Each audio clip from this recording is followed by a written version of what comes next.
शादी की पहली रात से ही मुझे मेरे ससुराल में एक अजीब सा डर लग रहा था। मेरे पति मुझसे पति जैसा बर्ताव नहीं करते थे। मेरी सास गुजर गई थी। घर में मेरे ससुर और मेरे पति ही थे। घर में एक दरवाजा था जिसमें एक बड़ा सा ताला लगा रहता था। जब मैंने अपने ससुर से इस बारे में पूछा तो उन्होंने कहा कि वहां जाने की जरूरत नहीं है, लेकिन मेरे पति आधी रात को वहां जाते थे। जब मैंने उनका पीछा किया तो मुझे उस कमरे से एक औरत की आवाज सुनाई दी, लेकिन यह कैसे हो सकता है? जब सच मेरे सामने आया तो मेरे पैरों तले जमीन ही खिसक गई। जिंदगी के लिए जो आप सोचते हो, ऐसा जरूरी नहीं कि जिंदगी भी आपके लिए ऐसा ही सोचे। मेरा नाम मोनिका है। मैं आपको आज अपनी कहानी सुनाने जा रही हूं। जवान लड़की अगर घर में हो तो माँ बाप के लिए चिंता का विषय होता है। मेरी उम्र 28 के ऊपर हो गई थी। मेरे लिए कई रिश्ते भी आए, लेकिन कहीं बात बनी नहीं। फिर एक दिन मेरे लिए एक रिश्ता आया। वो हमारे शहर से कुछ दूर गांव में रहते थे। लड़के का नाम संजीव था और वह बहुत अच्छा था। उनका खेती का काम था। लड़के की मां नहीं थी उनके घर में, सिर्फ वो और उनके पिता ही रहते थे। मेरी शादी उनसे होना तय हो गया। उनके बारे में इससे ज्यादा मैं और कुछ नहीं जानती थी। शादी की सारी तैयारी होने लगी। मैं भी इस बात से खुश थी कि मेरे माँ बाप की चिंता अब दूर हो रही है, लेकिन मेरी जिंदगी में आगे क्या होगा इसका मुझे पता नहीं था। शादी की तैयारियों में समय निकलता गया और आखिरकार शादी का दिन भी आ गया। शादी वाले दिन जैसे लड़के के चेहरे पर खुशी और उत्साह रहता है, ऐसा कुछ भी मुझे उनके चेहरे पर दिखाई नहीं दिया। उन्हें देखकर ऐसा लग रहा था जैसे कि उनकी शादी उनकी मर्जी के बिना करवाई जा रही हो। लेकिन मैं मन में यही सोच रही थी कि जो भी ख्याल मेरे मन में आ रहे हैं ऐसा कुछ भी ना हो। मैं अपनी जिंदगी में अच्छे होने की उम्मीद लिए बैठी थी। शादी करके मैं उनके घर गई। घर गांव में था, ये तो मुझे पता था, लेकिन मुझे ये नहीं पता था कि उनका घर खेत पर है। घर के आसपास कुछ दूरी तक कोई घर दिखाई नहीं दे रहा था।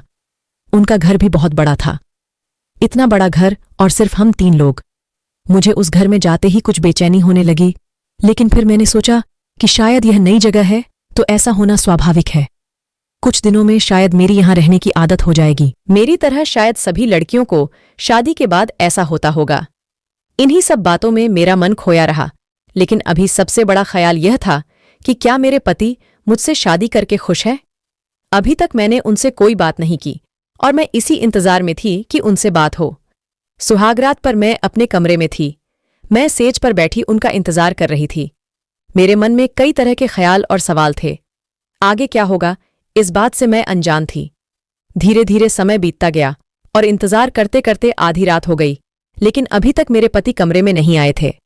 आधी रात के बाद मैंने सोचा कि शायद किसी काम में होंगे। शादी में बहुत काम होते हैं और सब उन्हें ही संभालना होता है।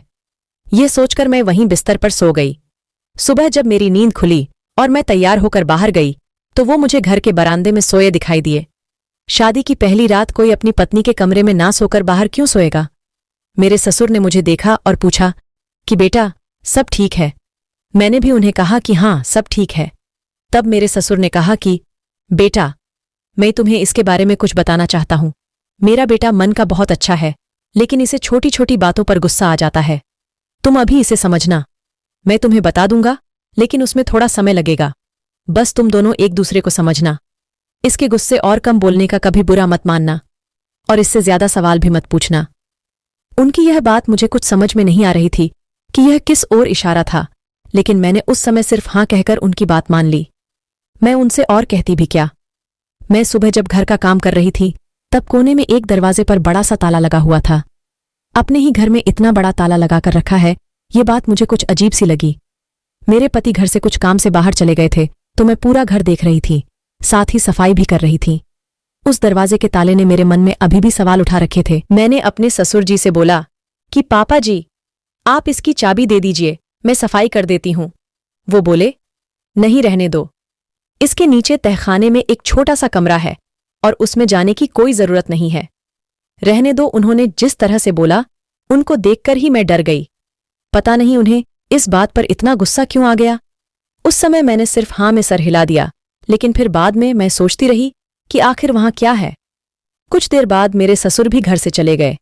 मैंने पूरा घर देखा, लेकिन मैंने अपनी सास की एक भी तस्वीर यहां नहीं देखी। ये बात कुछ सोचने लायक थी। नया घर और भी लगभग सुनसान जगह पर उसमें भी कई सवाल। ये सब मेरे लिए बहुत अजीब था। रात हो गई थी। वो और ससुर जी दोनों घर आ गए थे। खाना खाने के बाद मैं अपने कमरे में गई। जैसा कि मैंने कहा था कि मुझे अब इस घर में कुछ अजीब सा लग रहा था। घर में बात करने वाला भी कोई नहीं था। मैं यही सोच रही थी कि आज भी वो बाहर ही सोएंगे, लेकिन कुछ देर बाद वो कमरे में आ गए। उनके आते ही मैं डर गई। वो कमरे में आए लेकिन बिना कुछ बोले, और मुझे देखें वो बिस्तर पर सो गए। शायद उनके पिता ने उन्हें कुछ समझाया होगा। मैंने थोड़ी कोशिश की उनसे बात करने की। मैंने उनसे बोला कि अगर आपको ठंड लगे तो यह कंबल ले लेना, लेकिन उनका कोई जवाब नहीं आया। मैं भी कुछ समय के बाद सो गई। उस दिन के बाद रोज वो कमरे में ही सोते थे, लेकिन मेरी तरफ पीठ करके और बिना कुछ बोले। ये कैसी शादी थी? मेरे पति मेरी तरफ देख भी नहीं रहे थे। मेरे ससुर ने पहले ही समझाया था कि उससे ज्यादा सवाल नहीं करना, इसलिए मैं उनसे कुछ बोलती या पूछती ही नहीं थी। एक रात मेरी नींद अचानक खुली तो मैंने देखा कि वो कमरे में नहीं है। मैंने सोचा कि शायद वो बाथरूम गए होंगे, लेकिन जब कुछ देर होने के बाद भी वो नहीं आए तो मैंने कमरे के बाहर जाकर देखा। कमरे के बाहर बारांदे में कहीं भी मुझे वो नहीं दिखाई दिए। मैं फिर अपने कमरे में जाने लगी, लेकिन फिर मेरे मन में ख्याल आया उस ताले वाले दरवाजे का। मैं उस दरवाजे के सामने गई तो वहां अब ताला नहीं था, बल्कि वो अंदर से बंद था। मैं खड़ी खड़ी यह सोच रही थी कि कहीं वो अंदर तो नहीं। तभी मुझे धीमी धीमी आवाज सुनाई दी। यह आवाज किसी औरत की थी, और ध्यान से सुनने पर वो बेटा बेटा बोल रही थी। मैं बहुत डर गई थी और वहां से भागते हुए सीधे अपने कमरे में जाकर मैं सो गई। मैं अपने बिस्तर पर सोए हुए यही सोच रही थी कि यह सब क्या है।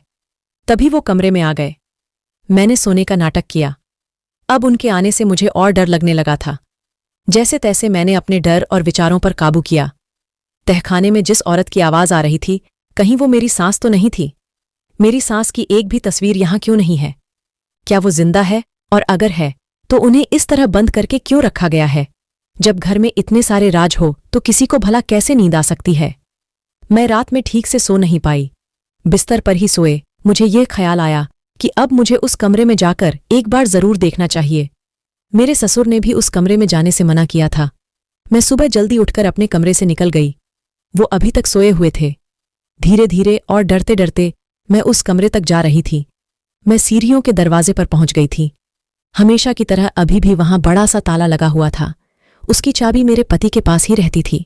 मैंने सोचा कि मैं बाहर से ही आवाज लगाती हूं, शायद कोई जवाब दे। लेकिन फिर मैंने सोचा कि आवाज लगाने से मेरे पति या ससुर में से कोई जग जाएगा। मुझे अब समझ आ गया था कि यदि उस कमरे में जाना है तो चाबियों के साथ आना होगा। मैं वहां से चली गई। उस रात के बाद मैं बहुत बेचैन हो गई थी, लेकिन मेरे पति के स्वभाव में कोई बदलाव नहीं आया था। उनके लिए तो ऐसा था जैसे कि कुछ हुआ ही नहीं हो। सुबह सुबह ही मेरे माँ और पिताजी अचानक ही मेरे ससुराल आ गए। वो वहां से गुजर रहे थे, इसलिए मुझसे मिलने आ गए। मेरी माँ को देखकर मुझे रोना आ गया। मेरा जी तो चाह रहा था कि यह सब जो हो रहा है वो सब मैं उन्हें बता दूं, लेकिन मैं बताती भी तो क्या? अभी तो मुझे भी ठीक से पता नहीं था कि यहां हो क्या रहा है। मेरी माँ मुझसे पूछती है कि बेटी सब ठीक है। मैंने कहा ठीक है, लेकिन उन्हें मैं कैसे बताऊं कि यहां कुछ भी ठीक नहीं है। ना मेरा पति मेरे साथ पति की तरह रहता है, ना ही इस घर में क्या हो रहा है उसका मुझे पता है, लेकिन मैं अभी उन्हें भी चिंता में नहीं डालना चाहती थी। इसलिए मैंने मेरी माँ को कुछ नहीं बताया।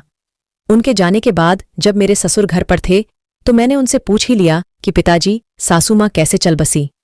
उन्होंने मेरी तरफ ऐसे देखा जैसे कि मैंने उनसे कोई बहुत गलत बात पूछ ली हो।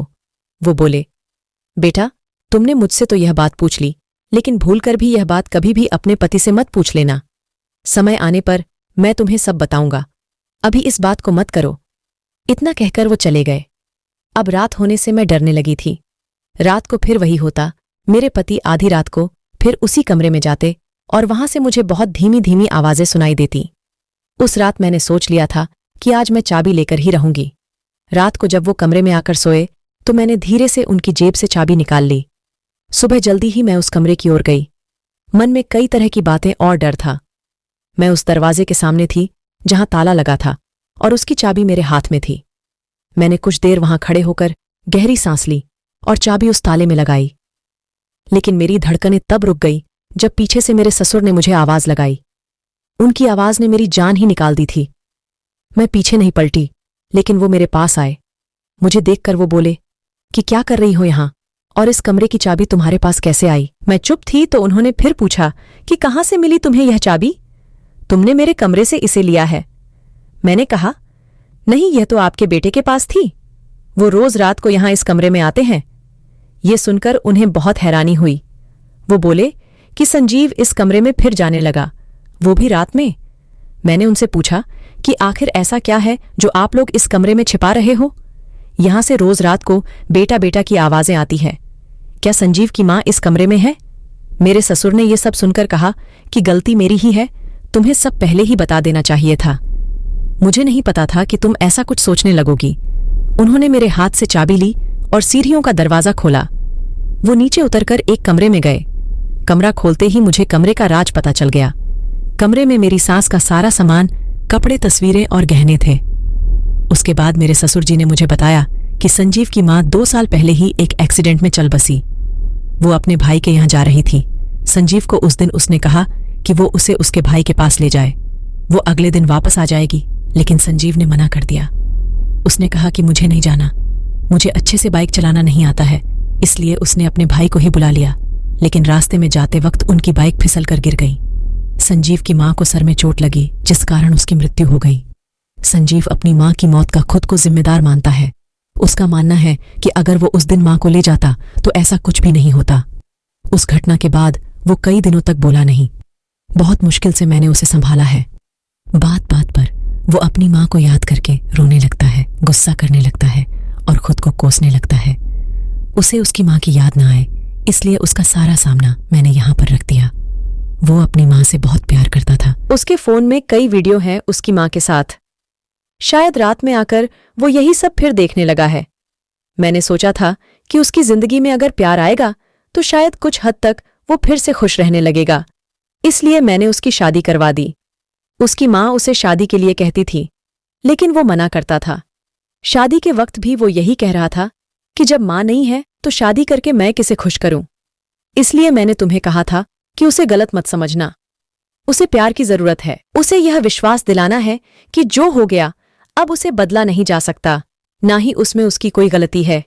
कुछ समय पहले जिस पति से मैं डर रही थी, अब उसके लिए मेरे दिल में प्यार और सहानुभूति जाग गई थी। जो अपनी मां से इतना प्यार करता है वो भला कैसे बुरा हो सकता है। मैंने उसी समय अपने ससुर से कहा कि अब आप बिल्कुल भी चिंता मत करें, मैं उन्हें संभाल लूंगी। सुबह जब वो घर से बाहर जाने लगे तब मैंने उन्हें कहा कि आप बहुत अच्छे हैं। उनका कोई जवाब नहीं आया, लेकिन एक हल्की सी मुस्कान जरूर उनके चेहरे पर आई। मां की जगह तो कोई नहीं ले सकता, लेकिन फिर भी मैं कोशिश करूंगी कि वो अपने आप को दोषी समझना बंद कर दे। धीरे धीरे मुझे उनकी मुस्कान वापस लानी है और मुझे पता है कि मैं ऐसा कर सकती हूँ। दोस्तों, आपको मेरी ये आज की स्टोरी कैसी लगी? कृपया कमेंट में हमें ज़रूर बताएं और ऐसी ही इंटरेस्टिंग स्टोरी को सुनने के लिए प्लीज़ इस चैनल को लाइक, शेयर और सब्सक्राइब करना ना भूलें। मिलते हैं नेक्स्ट स्टोरी के साथ।